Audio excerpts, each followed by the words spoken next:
Welcome to the Explainer. If you've ever felt that your Python code is just slow because it's constantly sitting around waiting for something, then you are absolutely in the right place. Today, we're going to demystify asynchrony and turn all that waiting time into a skill that can really boost your career. So let's talk about a feeling every single developer knows all too well. You run your code and it just stops. It's hanging, waiting for a network request or a database query or maybe a file to load. All that dead time, it's a total performance killer, and it's exactly the problem we're here to solve. So here's our game plan. First, we're going to pinpoint this waiting game that's slowing our code down. Then we'll meet our async chef. It's a great little analogy to help build an intuitive understanding.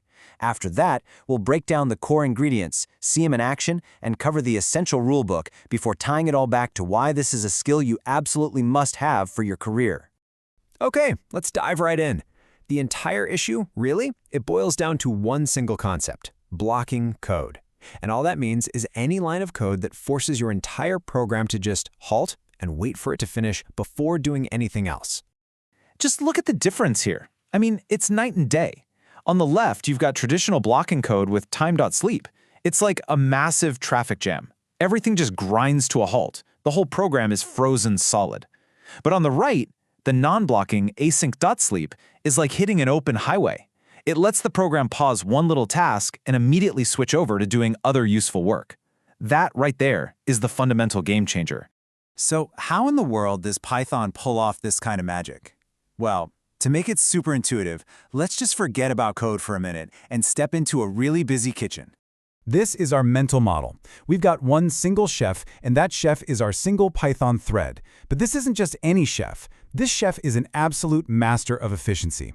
They don't cook one dish from start to finish while a line of orders piles up. No way. They juggle everything at once. And that's precisely what Asyncio brings to your code. It's a system of what we call cooperative multitasking, where each part of your program basically says, hey, I'm at a waiting point, so feel free to work on something else for a bit. It's just like our chef putting a dish in the oven and then immediately turning around to chop vegetables for the very next order. Okay, now let's break this down even farther. To really get how our async chef operates, we need to look at the 4 core ingredients that make this whole kitchen run so incredibly smoothly. First up is the event loop. The easiest way to think of this is as the kitchen manager. It is the absolute heart of the operation, constantly scanning all the orders, checking what's ready for the next step, and telling the chef exactly what to work on right now. Next, we've got core routines. A core routine, which you define with async def, is kind of like a recipe. See, just calling the function doesn't actually cook the dish, it just prepares the set of instructions. It's the recipe card, all ready and waiting to be used. And here it is, the magic word, await.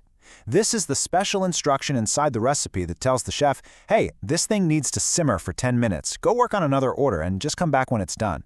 It's basically the permission slip that allows the whole program to multitask. And finally, we have the task. A recipe is no good if it's just sitting on the counter. Creating a task is like taking that recipe card, turning it into an official order ticket, and handing it directly to the kitchen manager, our event loop, to get it scheduled and actually running.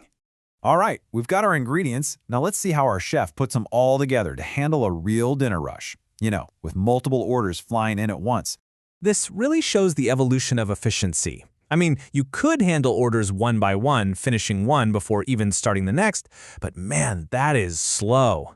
A better way is creating concurrent tasks, but the best approach, the optimal one, is using async.gather. That's like telling the chef, hey, start all these dishes right now and just give me a shout when everything is ready to go. It is by far the fastest and cleanest way to get the job done. And listen, this isn't just some cute kitchen analogy. This stuff matters for real-world code. When your app needs to pull data from multiple websites or APIs, doing it asynchronously is the difference between your user waiting minutes versus just waiting seconds. It absolutely shines anywhere your code is just waiting for something else to happen. Okay, so now that we see the incredible power here, it is so critical to understand the rules of the road. Async I/O is a specialized tool, right? It's not some magic bullet you can use for every single problem.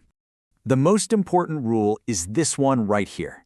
Use asyncio for I/O-bound tasks, things that involve a lot of waiting. Do not use it for CPU-bound tasks, like heavy math or machine learning. Our chef is amazing at juggling waiting times, but if you give him a task that needs 100% of their focus, well, they can't do anything else. The whole kitchen stops.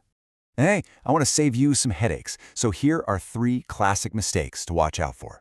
Forgetting to put await in front of a coroutine means your recipe never even gets cooked.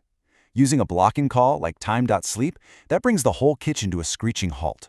And you should only ever have one kitchen manager, so you only call asyncio.run once. Trust me, avoiding these will save you hours of debugging. So, we've learned the what and the how, but now let's talk about the why. Why is mastering this specific skill so important for your career in tech right now?